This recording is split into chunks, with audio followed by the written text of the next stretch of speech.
எத்தனையோ நன்மைகளை அவர் நமக்கு தர வல்லவராய் இருக்கிறார்.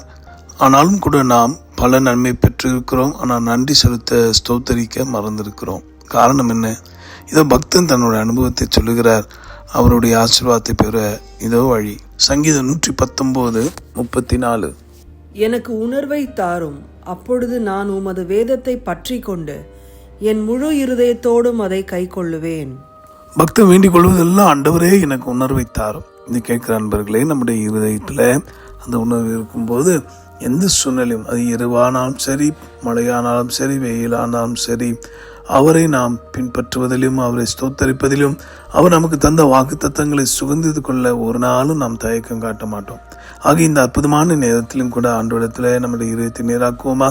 சொல்லுவோம், ஆண்டவரே எங்களுக்கு உணர்வை தந்து உம்முடைய வழியை உம்முடைய வார்த்தைகளின்படியே நடக்க எங்களுக்கு பலன் தாரும் என்று கேட்கும்போது நிச்சயமாய் சொல்லுகிறேன், இந்த பொல்லாத உலகத்தில், தீங்கும் பொல்லாப்பு நிறைந்த இருள் நிறைந்த உலகத்தில் நமக்கு வெளிச்சமாய் வருவார். தகப்பன் கையை பிடித்து நடத்துவது போல கடைசி வரைக்கும் நமக்கு நடத்துவார். இந்த அன்பு தெய்வத்தை நோக்கி நாம் வேண்டல் செய்வோமா? அன்புள்ள ஆண்டவரே, இந்த கால வேலை கிருபையினாலும் உடைய பிரசன்னத்தினாலும் உடைய பிள்ளைகள் நிரப்பி ஆசீர்வதியும். இந்த மாதம் முழுக்க, இந்த நாள் முழுக்க வேண்டிய பலன் கிருபை தந்து விசேஷமாக உணர்வை தாரும்.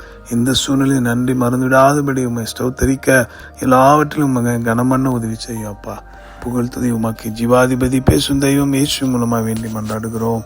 இதனால பிதாவே, ஆமேன். இந்த போலிய மாதம் முழுக்க உங்களுக்கு புதிய ஆசீர்வாதங்கள் கிடைத்திட உங்களுக்கு அத்திருப்பில் ஜெபிக்கிற உங்கள் அன்பு சகோதரர் மணி ஐயர். God bless you.